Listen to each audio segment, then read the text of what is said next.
right, welcome back to the Hive. I'm Cami. And I'm Caleb. And we're the Beesons.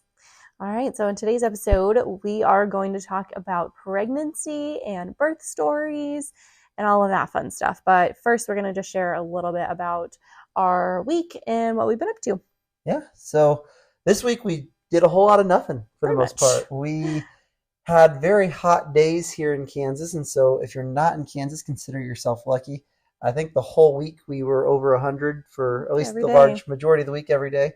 And so all of our week was spent in the air conditioning as much as possible. Well, for you, I should say, because me and the kids still got out for, I think, 4 walks this week. The only day we didn't was Thursday and then this morning. But we went for a walk tonight. Sweaty walks. Yeah, oh my God, so sweaty. I come back literally drenched. And I go through so many activewear, like sports bras and shorts and tops and all of that, because not only do I sweat when I work out in the morning, but then we usually go for a walk after breakfast and I come back so sweaty and drenched.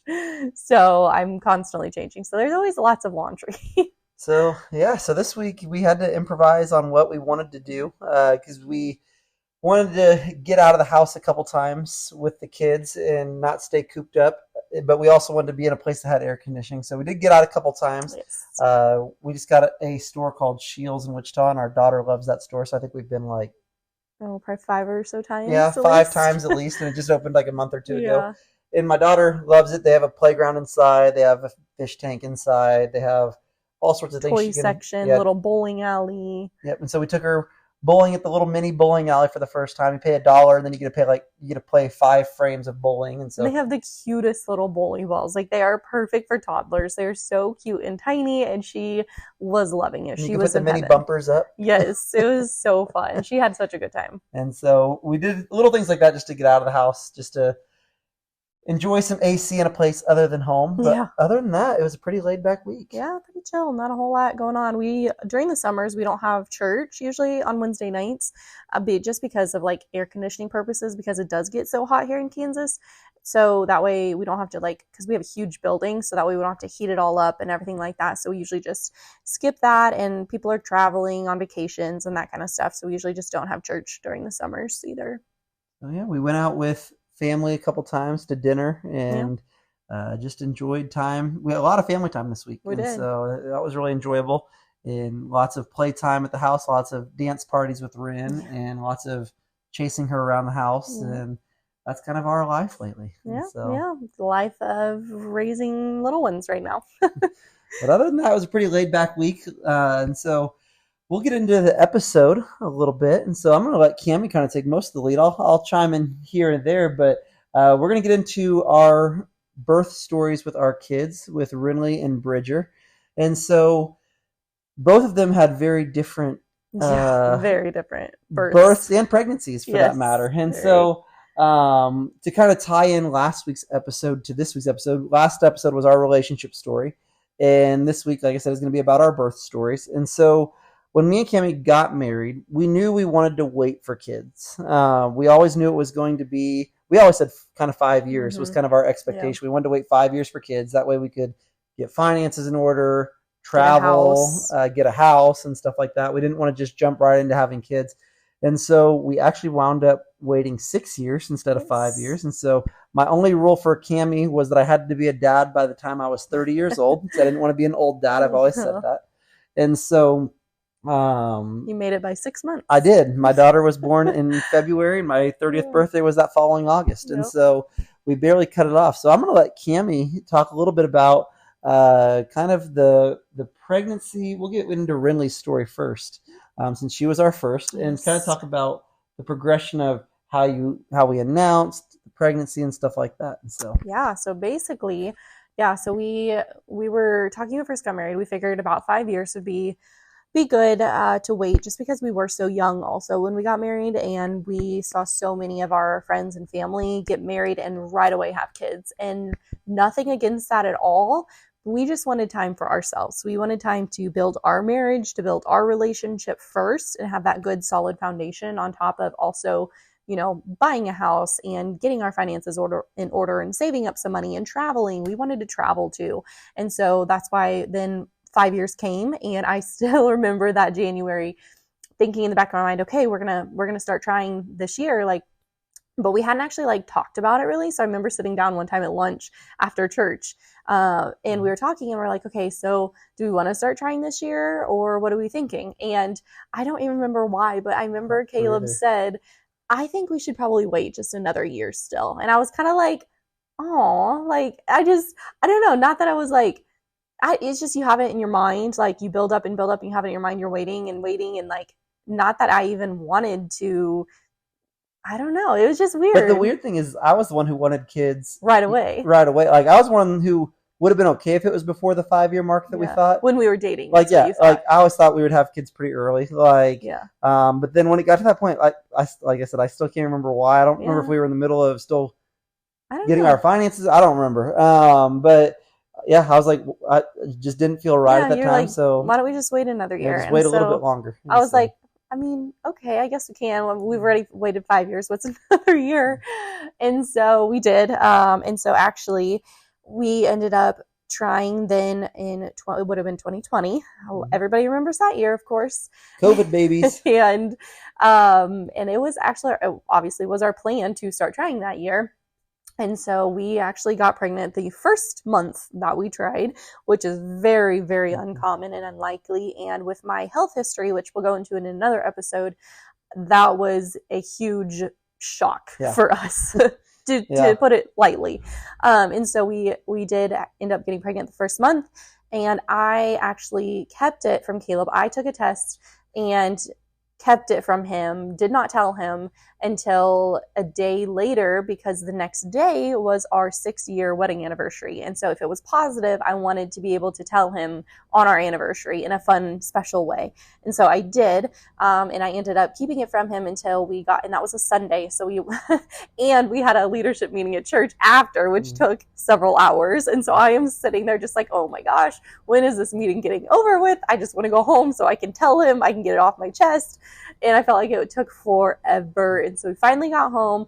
Finally, I was able to tell him. I basically just told him, and we have all this filmed. I have it saved to a reel that I shared when we announced then that we were pregnant. So this was back in 2020. If you want to scroll back through my Facebook and Instagram, it's on there. You can find it. But basically, I just told him, I asked him if we could take some pictures. And I set up my tripod because I wanted to take a couple pictures for our anniversary. And that was pretty common for me. Yeah. He knew that I usually did that kind of stuff. So we didn't think anything of it. So we set up the tripod, took a couple pictures, and then I said, oh, wait, by the way, I have a gift for you for our anniversary.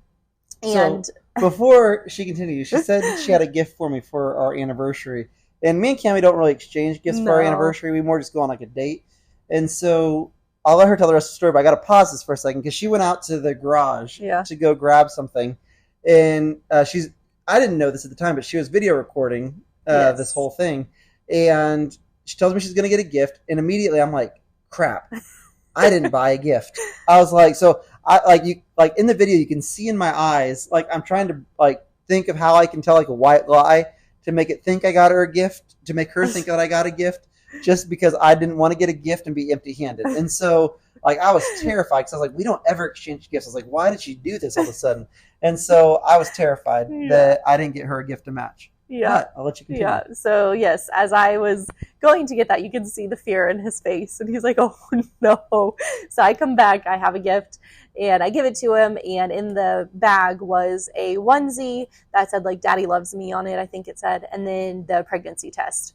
And he just lost it, started crying, and we hugged and embraced, and it was just such a special moment, just us two, and on our anniversary. And like I said, with my health history, we never knew if we'd ever be able to actually have kids of our own. So this was a huge blessing and miracle for sure. So anyway, that's how we found out with Renly. And then we kept it from our families for about 3 weeks before we told them, just so we could have the first ultrasound and get all that stuff going. And then we told both of our families, which we also filmed. So you can also watch that if you would like to.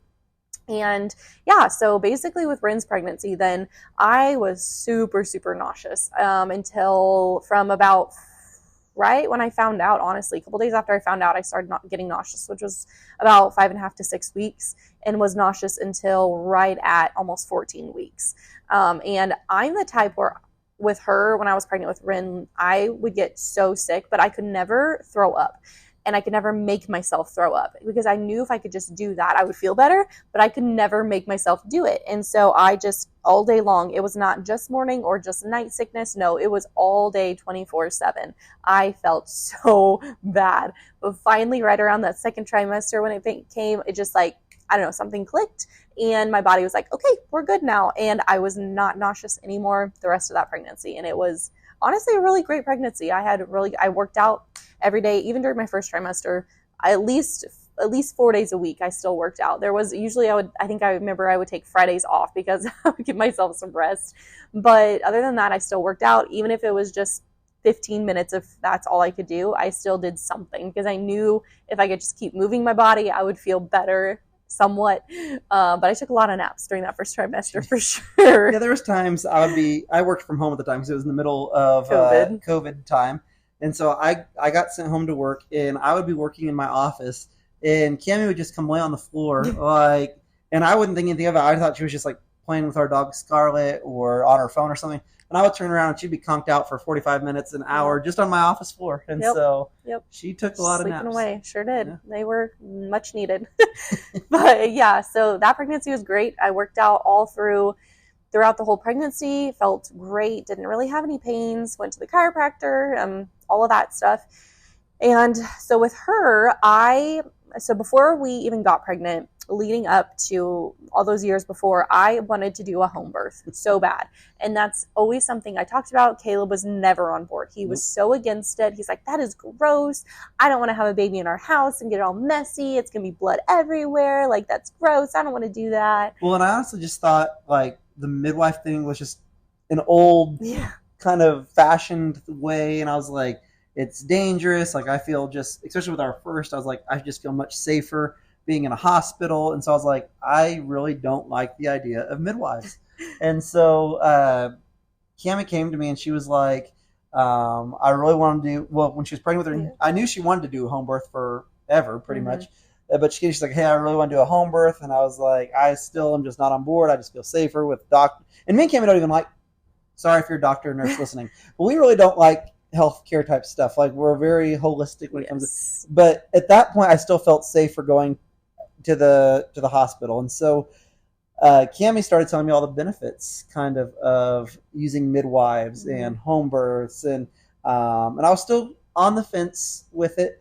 And then she told me the cost difference. And I was like, oh, midwives are going to be so expensive. And she was like, Caleb, it's like a third of the cost of what we would pay at the hospital. And I was like, all right, we can have a home birth. Because if you know me, like talked in the last episode, I wasn't financially savvy when I was young. I am now. I'm a big Dave Ramsey buff now. And so when I can save a third of medical bills, then I am game. Well, that, and also since it was was during COVID. That was huge. Yes, because for us here in Kansas, at least, during that time when I was pregnant, if I were to have gone to a doctor's office or an OB, whatever you want to say, I would have had to go alone.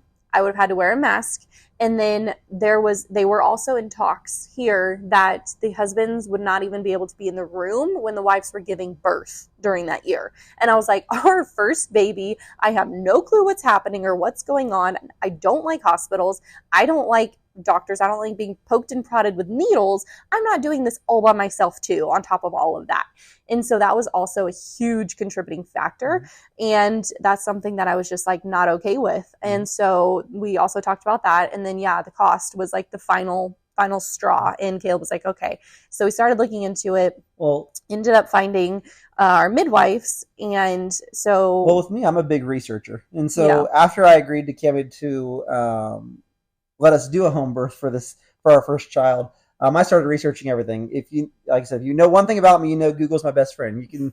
I Google all sorts of facts about midwives, facts about home births, like how safe is it. I was Googling, and I remember I was Googling local midwives in the area, and so I came up and I told Kim, I was like, hey, there's these two midwives here in Wichita, and so it's weird. I actually am the one who found our midwives. And I was like, there's these two midwives in Wichita, and so they lived in our area of town, and so we set up a meeting with them. Yep. So we went and met with them and talked with them, just kind of talked about what we wanted, what our birth plan ideally would look like, how we wanted it, what they did, everything that they provided and did for you, and all of that stuff. And the minute we walked out of their office, we both turned and looked at each other and were like, this is it. We feel at peace here. We love it. We love them. And so we booked it immediately and started having our appointments there. Well, it kind of shocked our midwives because I remember they walked us back to their lobby and they're all like, hey guys, think on it. Yeah. You guys want to talk about it? Like, then just give us a call in a week or two and let us know what your kind of thoughts are. Mm-hmm. And me, like Cammie said, we both just looked at each other and we're like, no, like, you're the people. Like, you're the ones. And so we went with those midwives. Yep. So basically with midwives, you go same amount of times, I think, as you do with your doctor or OB, every about once a month leading up to your third trimester. And then you go more often, obviously, as you get closer to the birth. And so then also with midwives, they will let you go up to 42 weeks. At least ours did. I don't know if any others let you go further than that or what, but so and they prepare you, tell you it is very, very common for you to go past 40 weeks, especially with your first. A lot of women even go with more than their first with their other ones also past 40 weeks. And so in my head, I was prepared that I'll probably go close to, if not over, my due date. And so we'll say estimate date as well, because it's not a set date, obviously, that nobody knows but God when the baby's actually going to come. And so basically, leading up to it, we had our appointments, everything was great. And we got to the week that she was supposed to be born. And that week I felt great. I didn't have any issues, no problems, nothing like that. And it got to, let me think here, our last appointment before I hit 40 weeks. It was just a couple days before I was going to hit 40 weeks. And I remember my midwife saying, okay, so, everything seems great. Baby's doing great. And also with midwives, the thing is they don't check you down there. So they don't, unless you ask them to, they will not check you.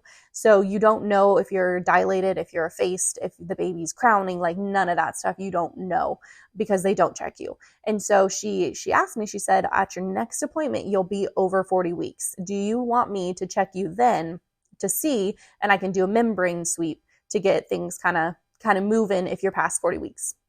And I remember thinking, if I am past 40 weeks, I'm going to want this baby out. So yes, I would love you to check me, just see where we're at with all of that. And if I could kind of help get the process going a little bit. And I was doing all the things. I was eating all the dates, drinking all the red raspberry leaf tea, curb walking a ton on my own.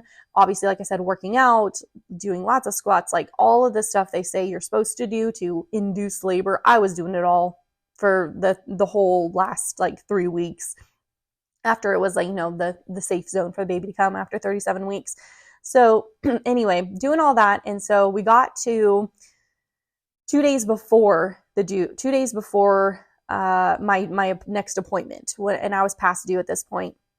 And I remember I got a text from my midwife and she said, hey, your appointment's not for another 2 days, but I have a cancellation tomorrow morning. I have an opening. Would you like to come then instead? And this would have put me at 3 days past my due date. And I said, yes, absolutely. Didn't even talk to Caleb. Well, Cammie was getting to the point where people kept saying things well, you haven't had that baby yet? Yes. And I told them that if you ask that from Cammie again, she is liable to punch you in the face. Because she was so tired of being pregnant. And every single person we came in contact with was like, you haven't had that baby? And Cammie was getting so ticked off at people asking that. And so when they opened up that appointment 2 days earlier, she was like, Caleb, can you get off work for this? And I was like, yeah, that's fine. My boss was really cool and allowed me to take off for that appointment. And so we headed to that appointment. Yeah. Well, and if you've ever been pregnant before, you know how it feels as you get to those last couple weeks, and especially those last few days before your due date. You're so ready. You're so done. You're mentally checked out. You're exhausted. You're just ready to have your body back. You're ready to meet your baby. You're just so excited. And so having somebody, and everybody meant well, I know that. But when you're in that position, having someone ask you or even just make a comment about, oh, baby's not here yet, I see, it's just one thing that just adds to it. You don't need so just be mindful of that for other pregnant women.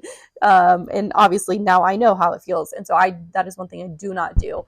Because babies come when they want to come, when God has already set their date to come. And Yeah. So anyway, so we had our appointment, went in, she did swept my membranes, said I was dilated to almost a 4. I think I was right at a 4. I was dilated to. Mind you, I was not having contractions that I could feel anyway. I had Braxton Hicks since I was like 24 weeks, I think, in that pregnancy. So I always had Braxton Hicks contractions. So that was nothing new for me. I was having one when she was checking me, I think she said, or she waited until till I was done having it. And I was like, oh, okay, well, whatever. It was so new to me. First time, didn't know what to do. Anyway, so she checked me, said, yeah, you're about 4 cm already dilated. And I was like, oh, wow, okay, well, that's great. Like, not having contractions, but that's good progress. But that also doesn't mean anything. You could stay at that for another couple days, another week or two. Like, that doesn't mean much. And I could have been at 4 cm for weeks also at that point. You don't know, So anyway, she checked me. She said, you probably will have a baby within the next couple of days, but if you would like to speed things up a little bit, you can also do castor oil, take that, and that'll really speed up the process, and you will have the baby within the next probably 24 to 48 hours. And me being the type that's like, yes, I want this baby out. I am ready. I was like, okay, yeah, we're going to do that option. Well, keep in mind, this appointment was like at 10 a.m. Like, it was earlier than that. Yeah, maybe 9, 10 a.m. It was definitely earlier than that. And so, because we got home. Yeah, it was earlier than that. It was like 8 a.m. or something. Mm-hmm. It was like first thing in the morning for them. Anyway, their appointments. So she's like, she did tell me though, as I was walking out, she said, if you do the castor oil, you need to tell me because you will probably start labor very quickly. And the thing about midwives is they're on call all the time. Yes. So they kind of, if you do something to start the labor, they want to know, that way they can kind of plan their day, because with our midwives we were using, they basically they switch being on call. So the on-call midwife wanted to know if they're going to kick it off. If she would need to be there with me.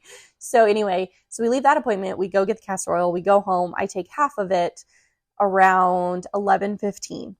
And I waited a couple hours, nothing really, I took it as soon as I got home, which would have been about 10 to 10:30, I think.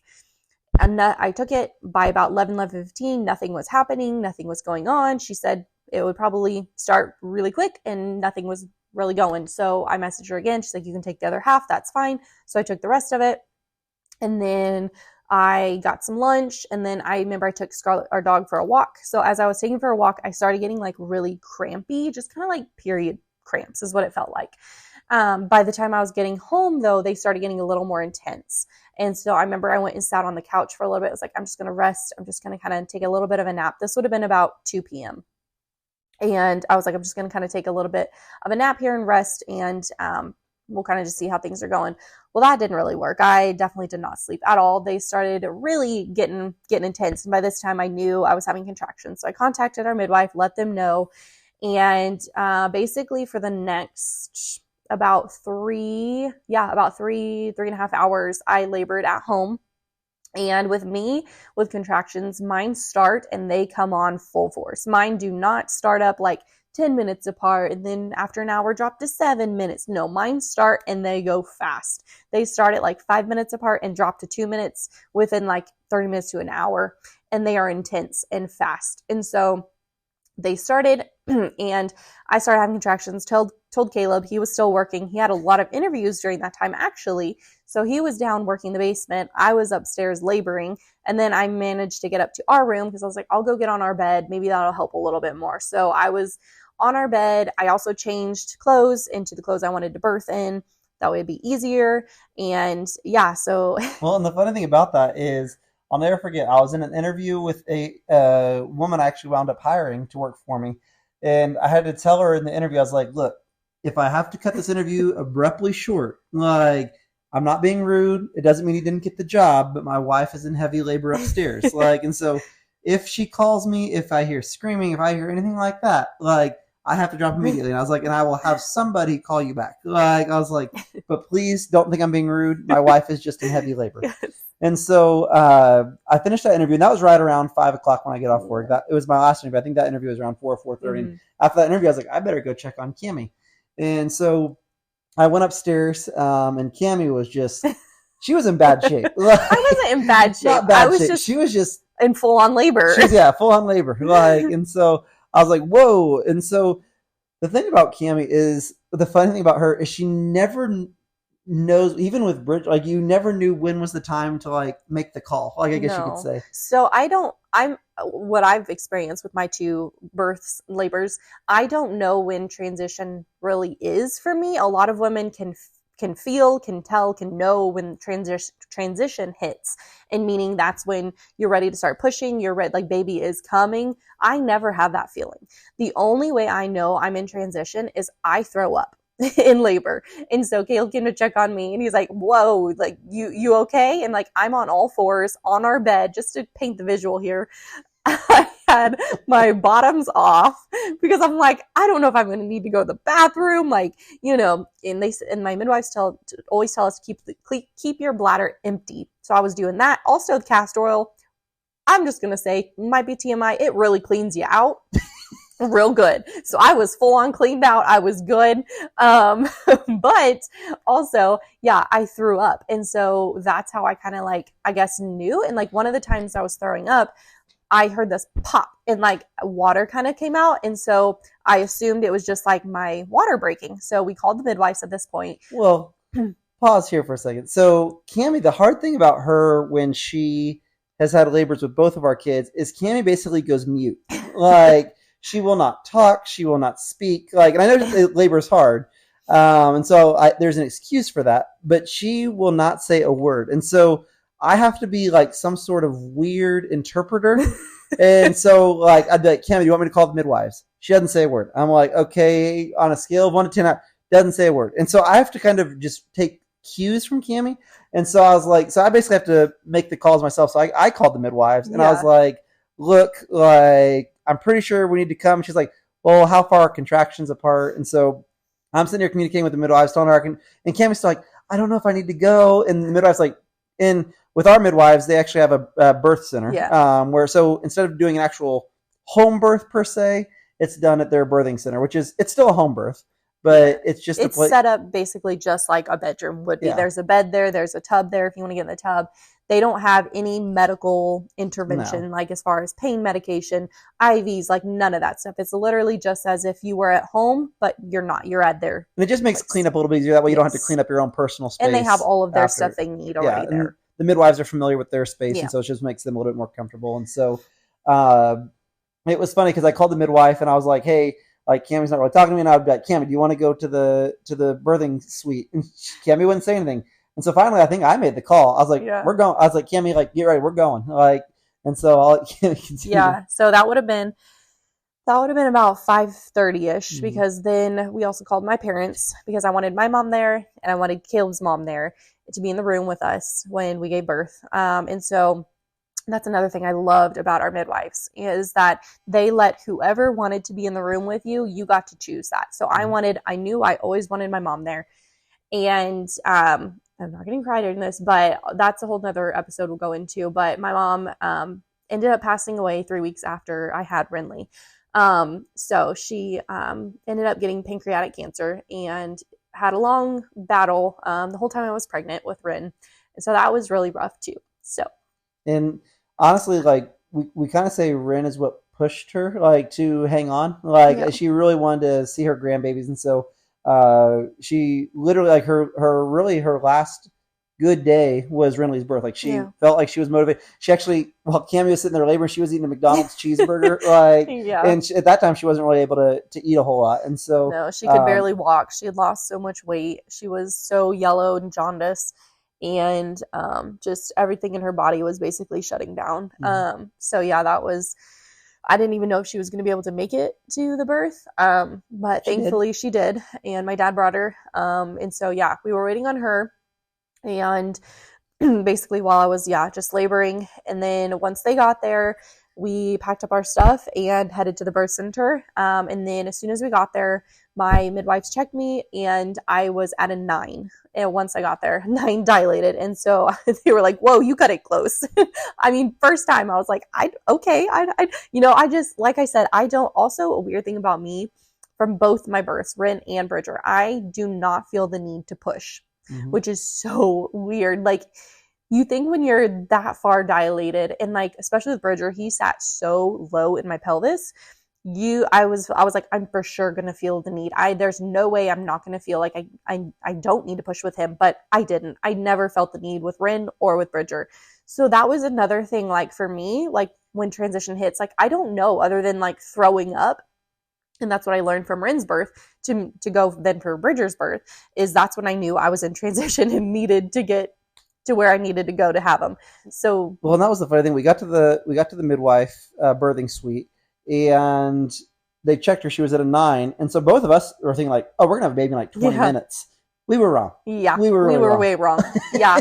So basically, what had happened then with Rin is we get to the birth. Yeah, we get there. They check me. I'm at a 9. They're like, "Okay, that's great. That's awesome. You've done great. Like, baby should be here pretty soon. So just do what you need to do with labor wise and let us know when you feel like you need to push." And I'm like, okay, awesome, great. And I'm the type, I want to be up. I want to be moving. I want to be walking when I'm in labor. I cannot just sit and lay in a bed. I cannot do that. So I was walking around. I would stop when I had contraction. Caleb would follow me. Like we were stopping. So finally it got to like an hour and a half, almost 2 later. Mm-hmm. And my midwives are like, do you feel like you need to push? And I was just like, no, honestly, I don't. I was just having very intense contractions. So finally, one time my midwife was like, let's try to push. And I was like, okay, all right. So I did. I ended up pushing for an hour. And that is because we found out then Rin had shoulder dystocia. And basically what that is her shoulder got stuck in my pelvic bone. Mm-hmm. And so her shoulder was stuck. She wasn't able to come out. So it was preventing her. Every time I would push, it was like 1 step forward and like 2 steps back, basically. Well, it's kind of like most babies come out with like their hand tucked up against their head, so they kind of slip out easier. Rin was kind of, if you think of her elbow like in an L shape, yeah, that's kind of how hers was. So that L shape made it a lot harder for her to like, come out. Very much harder. So yeah, I pushed lots of different positions. Finally ended up, my midwife was amazing. Finally was able to help me kind of guide Rin out and kind of get her out as I pushed. And this very scary thing though with her is she came out black and blue, super, super bruised and not breathing. Well, the weird thing about that is I swore during all of Kimmy's pregnancy that I wasn't going to look down there yeah, when our daughter was coming out. But curiosity got the best of me, so I looked down there, and when she was pushing Rin out, all I saw was basically a black baby, like almost like black and purple, like very dark purple. Yeah. And I remember as her head was coming out, like all I saw was purple, and I don't know a whole lot about births. I never cared that much growing up, but I knew babies weren't supposed to be that color. Yeah. And so I looked up at both of our moms who were watching as well. Sitting on the bench praying intensely. And by the look on their face, I was like, something's not right. Yeah. Like, and so it was terrifying just seeing a black and purple baby. I thought, like, no joke, I thought she was gone. Like, yeah. I was like, it's like a stillbirth. Like, maybe she got stuck in there too long. Like, I didn't know what it was. Like, excuse me, I couldn't tell. I was too busy just trying to push and so exhausted from labor and pushing and all of that pain that I didn't even know what was going on until my midwife just put her on me and then just started rubbing. And it was a good, I don't know how long, few seconds probably, that she finally then just took a breath, and we were like, oh, thank God. And like her color started coming to her, and she kind of like let out a little cry. She didn't really well, she cried. Did she? Yeah, she cried. I don't even remember. And then like they sucked all the snot and stuff out. And then once they did that, it really helped her breathe. Yes. And so, Rinley Blake was born. It was at 10:13 at 10:13 p.m. So my whole labor was right at 8 hours because I count it from when I first started feeling them, which would have been about 2 p.m.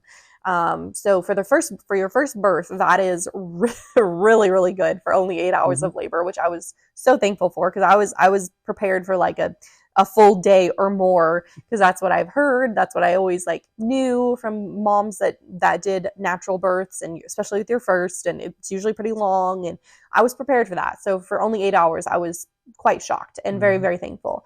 But yeah, so basically we had her. I did end up tearing a little bit, so my midwife stitched me up. I was able to feed her right away. She latched on, got her to feed, and yeah, we just kind of hung out. Yeah, Rin in one of the pictures, her little fingers like up flipping Caleb off. I made a comment. Rin came out, and I was like, I said something along those lines, like, wow, you really made that tough on your mom. Or I said something along those lines. And she put her little hand up and put her middle finger up. Yeah. And so I got flipped off by my daughter. Sure did, newborn. 15 minutes of her of her being born. Yep, but she was 7 pounds. Yep, 4 ounces. 4 ounces, and about, what was she? 19 inches long? Pretty sure. Yeah, she was 19. Yep, and so healthy, other than how she came into the world, she was healthy, nothing wrong. And they weighed her, measured her, all of that stuff, let us kind of have our time for a little bit. And then within 2 hours, we were leaving and went home. Took your mom home first. Yeah. And so that's the crazy thing about midwives is she was born at 10:13, which normally, obviously, if you have a hospital birth, you would stay overnight. Yep. They would not release you probably until the next day. That late at night, they might not release you until even the following day after. But with midwives, it was 10:13, and we were home by midnight. Yeah. Like, we dropped my mom off because she rode with us. And then after that, we came home, and we introduced her to Scarlett, our dog. And Scarlett was really excited to meet her. And I remember we sat her on the coffee room table and in her car seat, and we're like, what do we do now? It's 10:13. Like, adrenaline was still pumping. Like, so going to bed wasn't even a thought. And so it's really weird having a kid and then taking it home like an hour later with no guidance, And I mean, experience. I felt great. Like, honestly, yes, I obviously I was very, I don't even want to say painful, because it really wasn't painful down there anymore. It just was kind of numb from everything that had happened, I guess. And then obviously I had stitches, so had that. But other than that, I felt great. Like, legit, I felt good. And I remember my dad still after, because they followed us home too and made sure we got home okay and everything. And I remember as I was walking up the stairs into the garage, my dad looks at me and he's like, you sure you're okay? You're all right? And I was like, yes, Dad, I'm okay. Like, I feel good. I'm okay. And so anyway, we got home. We were like, okay, we just did that. Now what do we do? Like, we have this baby to take care of, but we feel great. Like, we're excited. We're on adrenaline. So I think we finally went to bed at like 2 a.m. that night, I think. She actually did pretty good the first night. Slept pretty good. And the thing about midwives, they don't just leave you hanging. Like, they do come back the next morning to check on you, make sure you're doing all right, and the baby's doing all right. Yeah. And so, and our midwives were fantastic. Yes. Absolutely loved them. The whole birth team. And so, the birth team, they have assistants that they utilize, and they were just awesome. And so, let's talk about Mr. Bridger. I think that was Marinley's story to a T. Mr. Bridger, he's been a troublemaker since he was since conception. He's been a troublemaker. So talk me through the pregnancy with Bridger. I guess you can go into announcements and then pregnancy. Yeah. So with him, we wanted to start trying when Rin was about 8 or 9 months, but I was still breastfeeding and did not have my period back yet. Even though I know you still can get pregnant without it, for me that was not the case. So we tried for a few months, but until I got my period back, we weren't able to get pregnant. So we finally got pregnant when Rin she would have been, let's see, I found out in March. So right when she turned a year, she turned a year. No, I found out when she was 13 months in March. Okay. So we got pregnant right in February, the end of February. So got pregnant in March of 20, what do you think times here? 22. Yeah. Right? Yeah, because she was born in 21. Yeah. So got pregnant in 22 of March.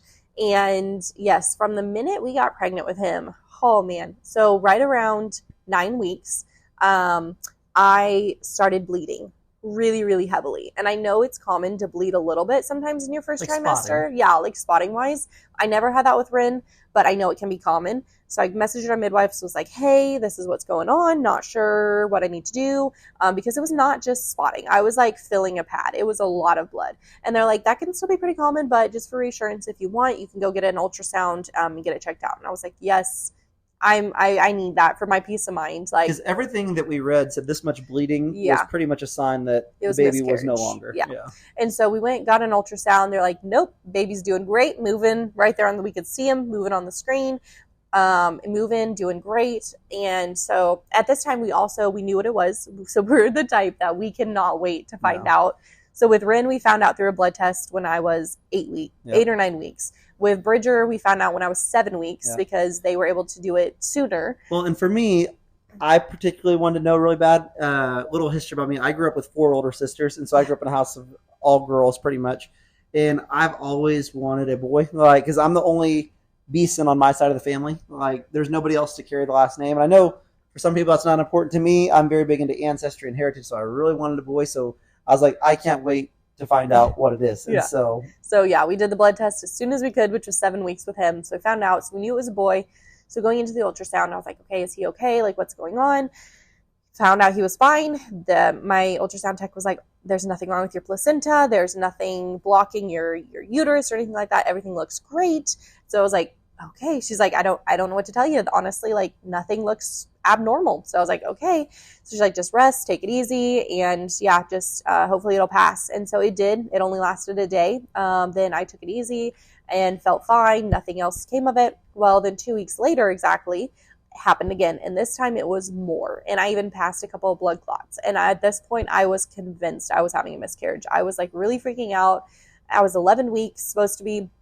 I was like, this is not normal. I'm literally filling pads, like multiple pads. It was not normal. So again, went in for another ultrasound just for reassurance, peace of mind, see what was going on. Again, baby was bigger. He had grown, was moving around, doing just fine. Like, we were like, what is going on? And the ultrasound tech was like, I am sorry you're going through this. She was like, I honestly think it's just how your body's handling this pregnancy. I don't know what to tell you. Like, everything looks fine. Your placenta looks great. Baby looks great. He's grown. Like, he's doing well.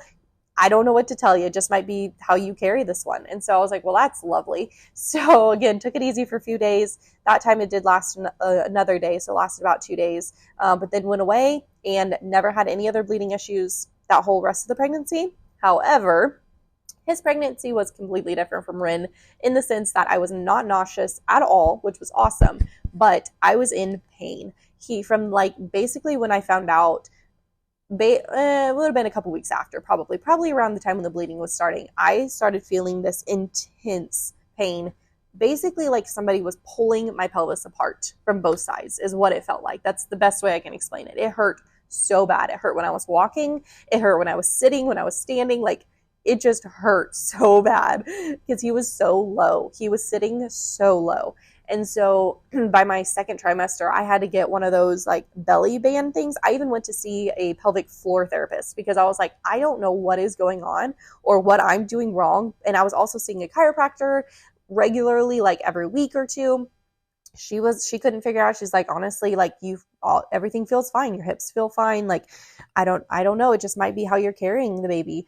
And so also the pelvic floor therapist basically said the same thing. Like, she gave me a few exercises to do, but she's like, honestly, there's not much we can do. Like, it's kind of going to be how your pregnancy is going to be basically. And it definitely was. And so I wore that belly band every day. All day long, every single day. And mind you, this was in the middle of summer. My due date wasn't until November. So I was sweating. Bryn and I would go for walks, and I remember I'd come home and I'd rip it off just to have some air on my stomach because I was sweating so much from that thing and the heat and humidity. Oh man, it was a fun time. And obviously I had Rin, so I'm chasing around a toddler, helping her, carrying her, all of that. So that was adding to it. And so anyway, yeah, it was a rough pregnancy. And so we get to October and we are planning to go see our family. So I have a brother and a sister-in-law that live in Colorado. And at the time, my dad was also living there, going to Bible college, and just moved up there that fall. And so we were going to go visit them, hang out for a little bit, just kind of have a last little vacation before baby comes in the end of November. And so this was middle of October. So we go up there. I'm feeling great, feeling fine. No issues, no contractions. Like, I've had Braxton Hicks also, like I did with Rin, started having him early too with this one.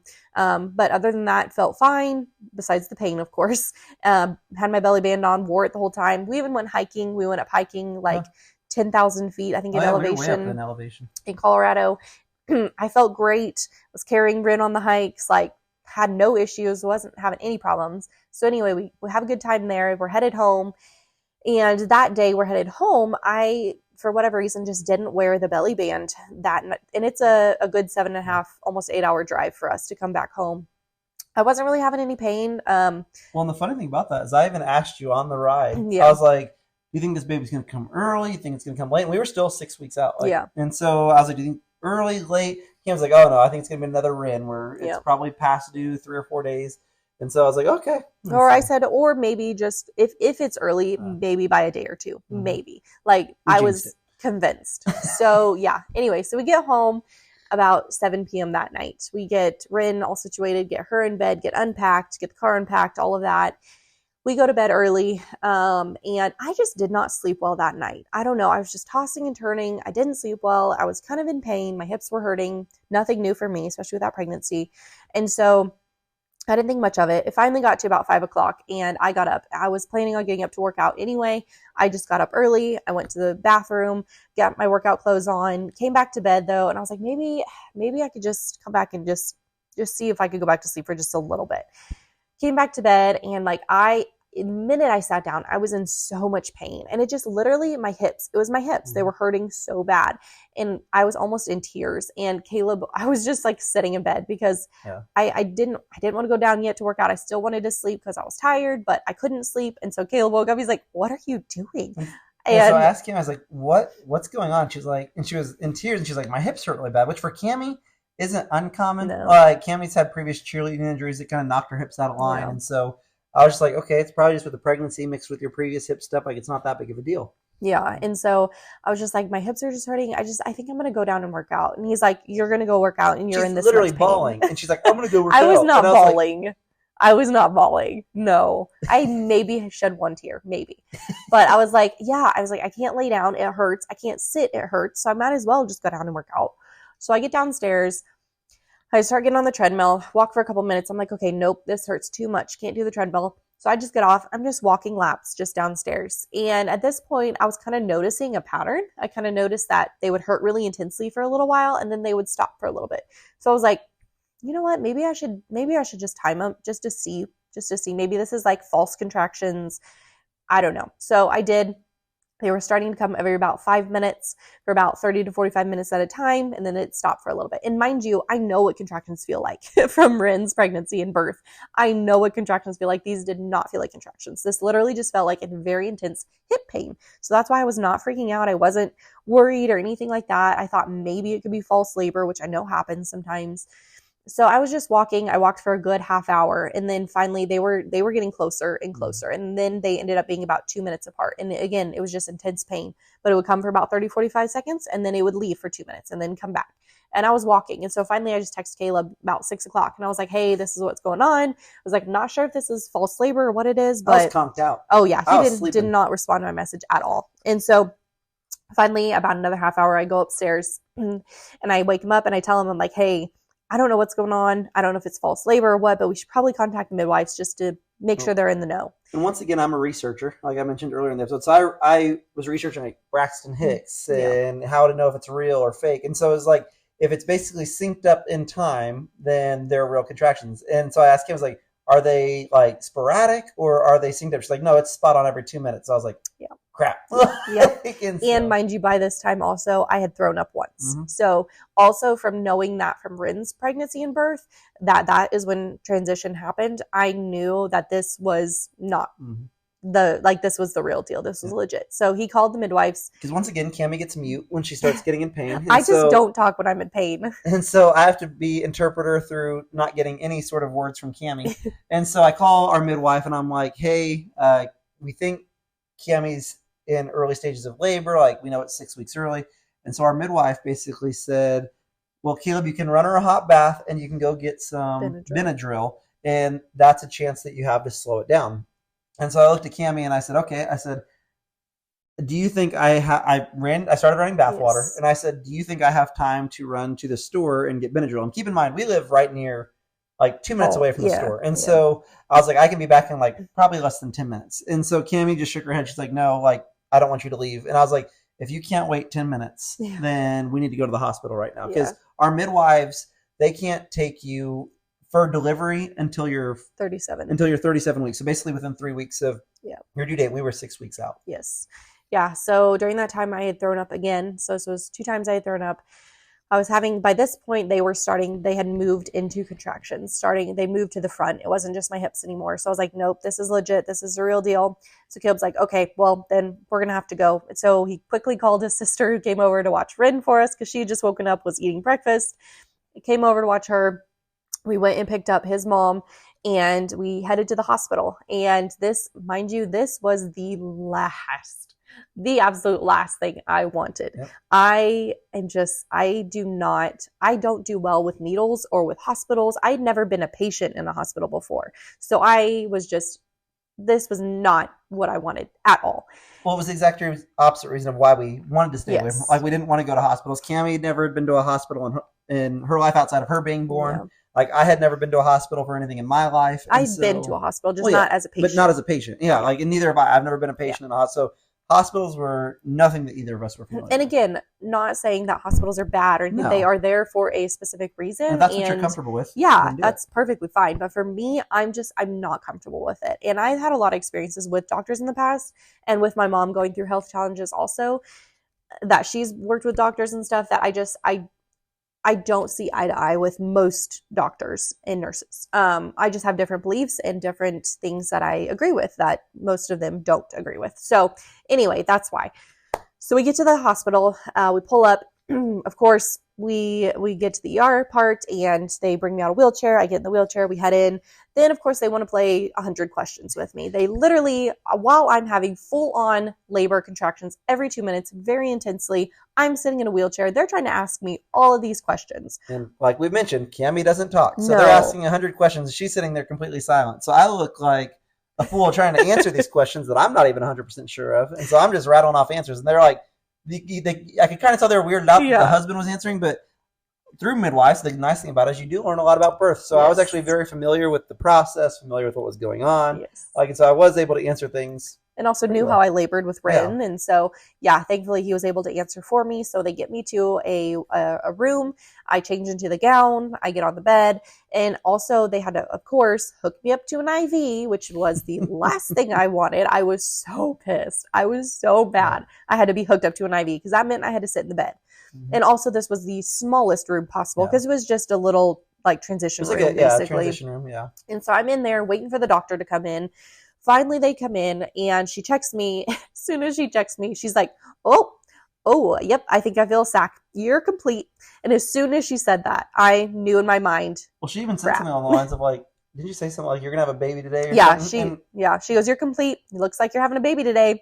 And mind you, the whole time we're headed to the hospital, I'm still not convinced that I'm in full-on labor. Like, I'm having contractions, but in my mind, I was still like, maybe these are still false because I'm so early. I was 33 weeks, wasn't even 34 weeks yet, not till the next day.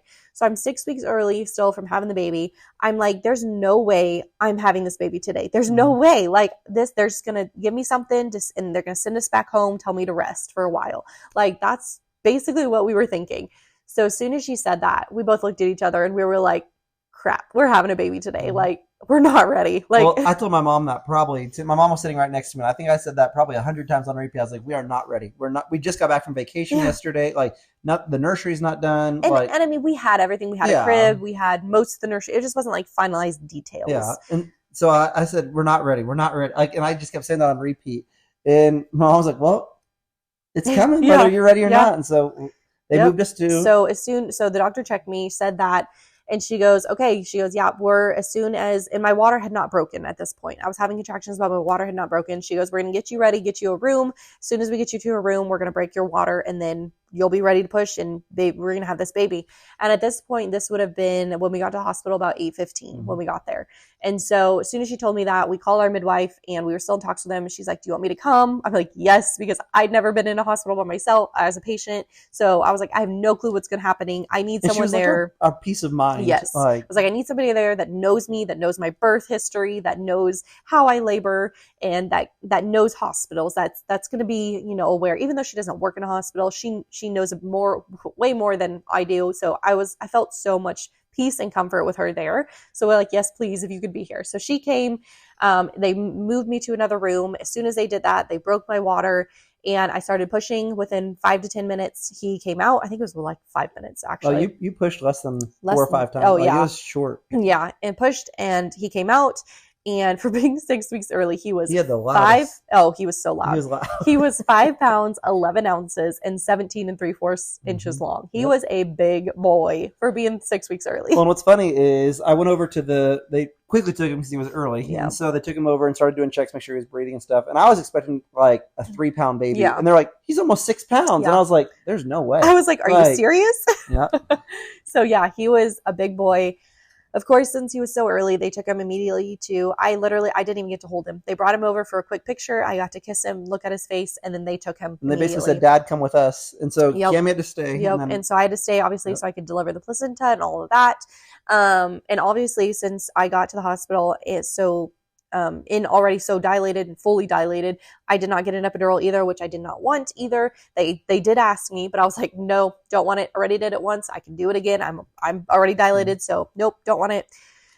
So at this point, when he was born at 11:15. So it was 2 hours, literally. So by the time we got to the hospital, it was 2 hours. He was born. And so they took him immediately to the NICU, which we will save that story for another time since we're almost at an hour here. We'll wrap this up. But they took him to the NICU immediately. I did not get to see him or hold him for 3 days after he was born, which was so rough. And I was fine. Everything was fine with me. They don't know why he was early. They have no explanation. I didn't look into it any further either. But he just decided he was ready to come. Anyway, that is how Bridger was born. And we will, like I said, leave that NICU story for another episode. Maybe our next episode we could do that. But I'll just say and I was able to leave the hospital the next day then because I felt fine. I was fine. There was nothing wrong with me. And there's really nothing wrong with him either. He was perfectly healthy. His lungs just needed a little bit. Yeah, just needed a little bit to develop. But leaving the hospital without your baby does something to you as a mom. It is one of the hardest things I have ever been through. Like there's like no way to explain it, to describe it. Like just leaving the hospital without that piece of you that you have been growing for obviously not 9 months, but almost 9 months at the time is so weird. Well, it was almost like an eerie feeling because like we knew you just go through that basically traumatic experience of birth and delivery, and then especially having him so early. And we did stay the night there that night, and then the next day they're like, "Well, you guys can go," and it was like okay, and so you walk out of the hospital knowing your baby's still there. Like it's just the most. I don't even know what the word. I don't know if eerie is the right word, but it's weird. And knowing no, I'm the mom. I'm supposed to take care of him. Like I'm supposed to be able to nurse him and care for him and have skin to skin. And I don't get any of that. Like it's just weird. And so, we walked out of the hospital then the next day without our baby and we'll leave you on this little cliffhanger, but that started the next 5.5 week journey of being in the NICU. Yep. So with that, we will end this podcast and come back for the next episode of that story. Well, thank you guys once again so much for listening. Definitely subscribe. Please leave us a 5-star review on our podcast. It helps us so much. And we thank you guys so much for listening, devoting your time to the podcast. We're so thankful for you guys. And we'll see you guys next week. Yeah, and make sure also, I just want to mention on our Instagram page, we'll put it in the show notes also, but it's the Hive podcast, 2_ after podcast. But go ahead and leave any questions, comments, anything like that on our post. We always post the day that we post the episode. So this will be on Wednesday. Leave us a comment, leave us questions, anything that you have. We'll also go through those and we can cover those in the next episode as well. So thank you so much. And we will talk to you later. See you next week. Bye. Bye-bye.